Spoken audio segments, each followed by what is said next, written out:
नमस्कार,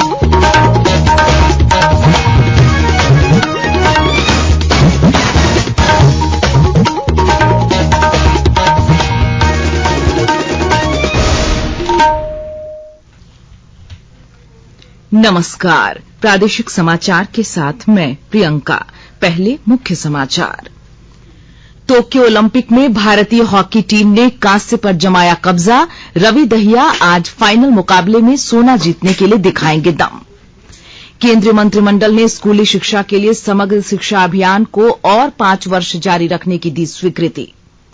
जेपीएससी की ओर से 7वीं से 10वीं संयुक्त सिविल सेवा परीक्षा की संभावित तिथि आयोग की वेबसाइट पर की गई जारी।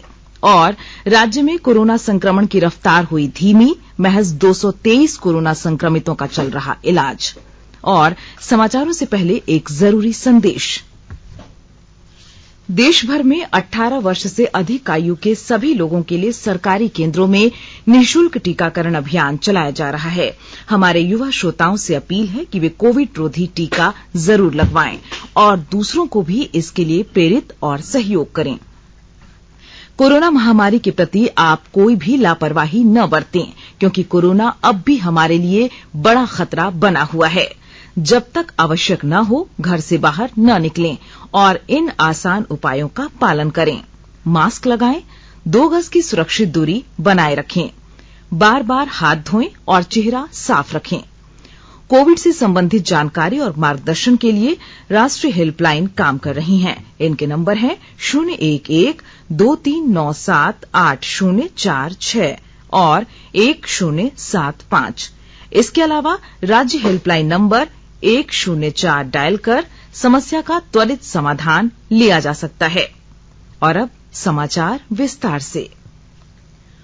टोक्यो ओलंपिक में पुरुष हॉकी में आज 41 साल बाद जर्मनी को हराकर भारतीय टीम ने कांस्य पदक पर कब्जा जमा लिया है। भारत के बाद जर्मनी ने सबसे ज्यादा 4 बार ओलंपिक स्वर्ण जीते हैं। भारत ने जर्मनी को 5-4 से हरा दिया है। इसके साथ ही भारत ने टोक्यो ओलंपिक में 4 पदक जीत लिए हैं।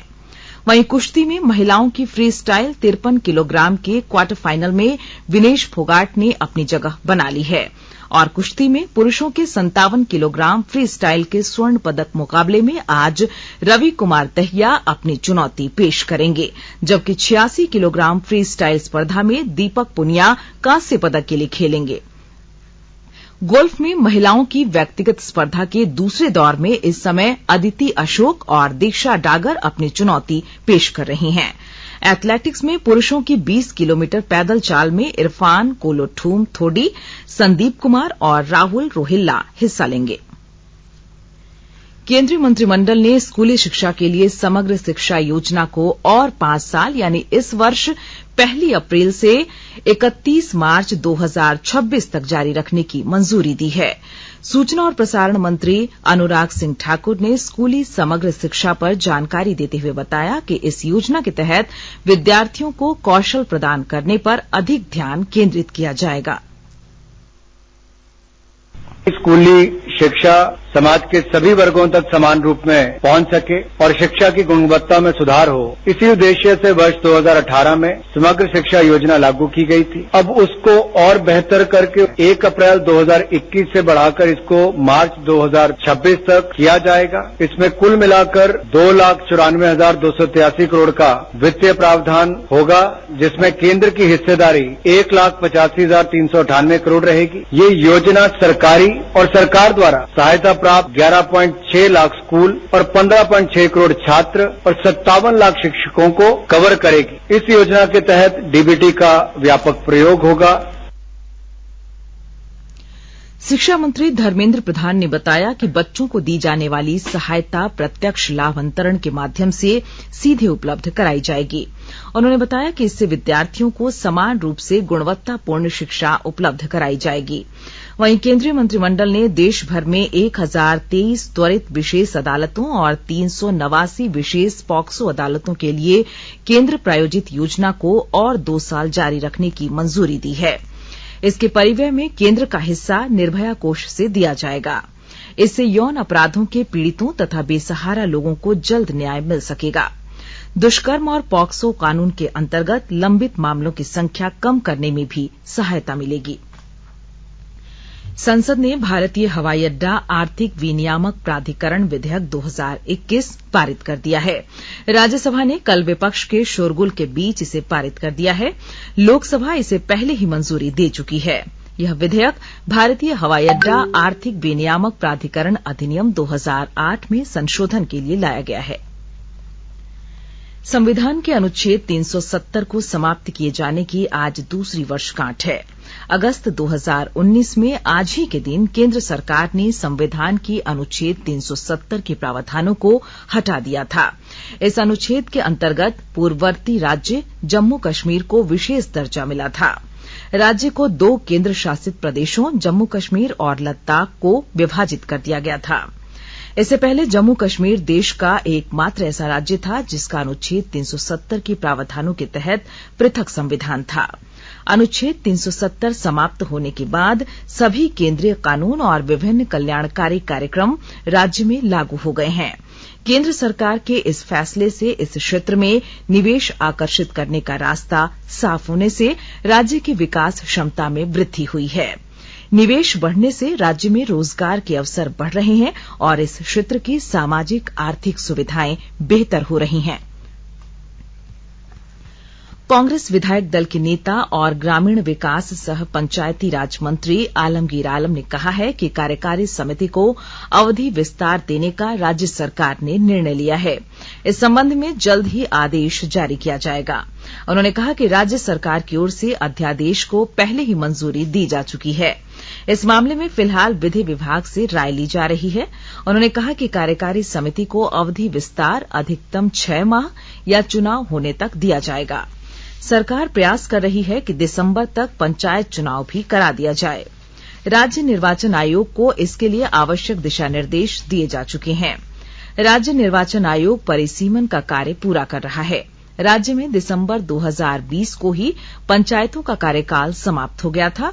कोरोना के कारण चुनाव नहीं होने की स्थिति में सरकार ने ग्राम प्रधान की अध्यक्षता में कार्यकारी समिति गठित कर 6 माह का एक्सटेंशन दिया था। आकाशवाणी के ताजा तरीन समाचारों के लिए आप हमारी वेबसाइट newsonair.com पर लॉग ऑन कर सकते हैं। ताजा समाचार Twitter handle @AIR news alerts और Facebook page All India Radio news पर भी उपलब्ध है। आप प्रादेशिक समाचार एकांश के Twitter handle @AIR news _Ranchi और फेसबुक, इंस्टाग्राम पेज तथा YouTube channel AIR news Ranchi पर भी हमारे बुलेटिन सुन सकते हैं। प्रादेशिक समाचार आप आकाशवाणी रांची से सुन रहे हैं और अब पेश है कोरोना से बचाव के कुछ संदेश। चलो मिलकर एक शुरुआत करें, चलो एक फैसला आज करें, मास्क नहीं तो टोकेंगे, कोरोना को रोकेंगे, चलो एक वादा करते हैं, चलो कुछ वादा करते हैं, मास्क नहीं तो टोकेंगे, कोरोना को रोकेंगे। भारत सरकार द्वारा जनहित में जारी। कोविड-19 से बचाव और सुरक्षित रहने के 3 उपाय। मास्क लगाएं, 2 गज दूरी है जरूरी, सुरक्षित दूरी रखें, हाथ और मुंह साफ रखें।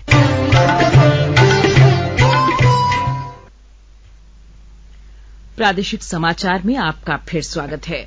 झारखंड लोक सेवा आयोग जेपीएससी की ओर से 7वीं से 10वीं संयुक्त सिविल सेवा परीक्षा को लेकर संभावित तिथि की जानकारी आयोग की वेबसाइट पर जारी कर दी गई है। सूचना के मुताबिक जेपीएससी 12 सितंबर को परीक्षा आयोजित कर सकती है। हालांकि आयोग ने कहा है कि इससे संबंधित विस्तृत जानकारी आयोग की वेबसाइट पर उपलब्ध करा दी जाएगी। आयोग की ओर से 8 फरवरी को विज्ञापन जारी किया गया था, जिसमें कुल 252 पदों पर बहाली होनी है। 15 फरवरी से 15 मार्च तक पहली बार प्रारंभिक परीक्षा के लिए आवेदन आमंत्रित किए गए थे। रांची नगर निगम के नगर आयुक्त मुकेश कुमार ने कहा कि अनाधिकृत रूप से बनाए गए भवनों को अभियान चलाकर तोड़ा जा रहा है। यह अभियान सभी जगहों पर चल रहा है। नगर आयुक्त ने कहा है कि जो भवन बिना नक्शा पास किए हुए और बिना दस्तावेज के बनाए गए हैं वह उच्च न्यायालय के आदेश के बाद तोड़े जाएंगे। नगर निगम के न्यायालय के समक्ष पुख्ता दस्तावेज प्रस्तुत करने के लिए 15 दिन का समय दिया गया है। उन्होंने कहा कि नगर निगम के अंतर्गत लगभग 200 ऐसे भवन हैं जिन्हें तोड़ने का आदेश पारित हुआ है।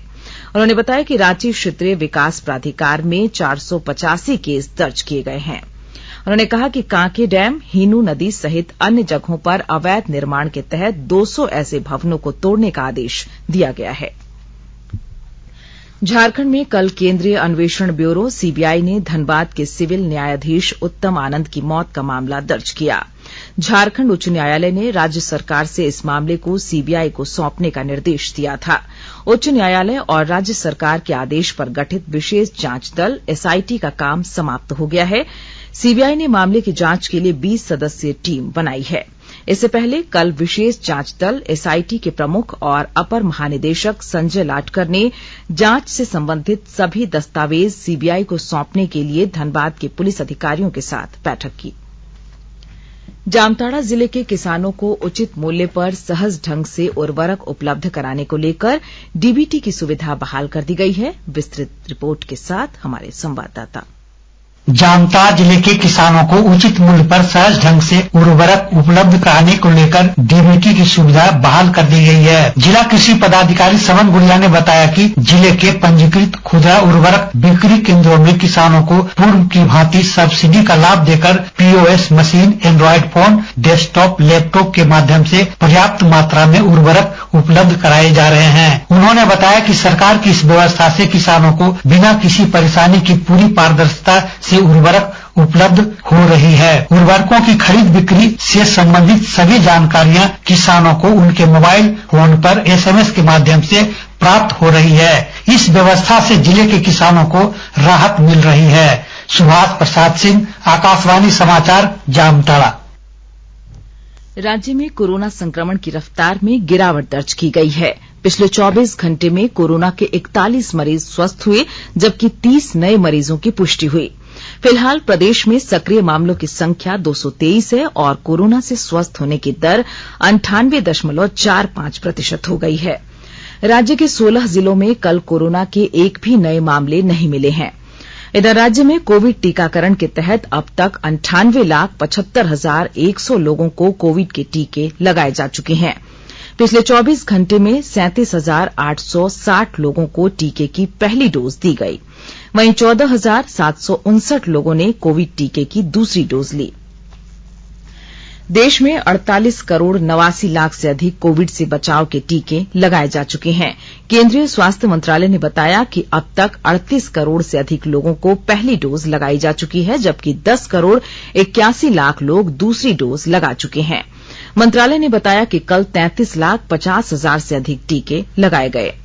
स्वास्थ्य मंत्रालय ने कहा है कि केंद्र ने राज्यों और केंद्र शासित प्रदेशों को अब तक 50 करोड़ 37,000 कोविड टीके उपलब्ध कराए हैं और 49,19,000 टीके जल्द ही उन्हें दे दिए जाएंगे। मंत्रालय ने कहा कि 2 करोड़ 60,000 से अधिक टीके राज्यों और केंद्र शासित प्रदेशों के पास अब भी शेष बचे हुए हैं। केंद्र सरकार कोविड महामारी के दौरान लोगों की सुविधा के लिए बनाई गई राष्ट्रीय स्तर की हेल्पलाइन नंबर के बारे में लोगों को जागरूक कर रही है।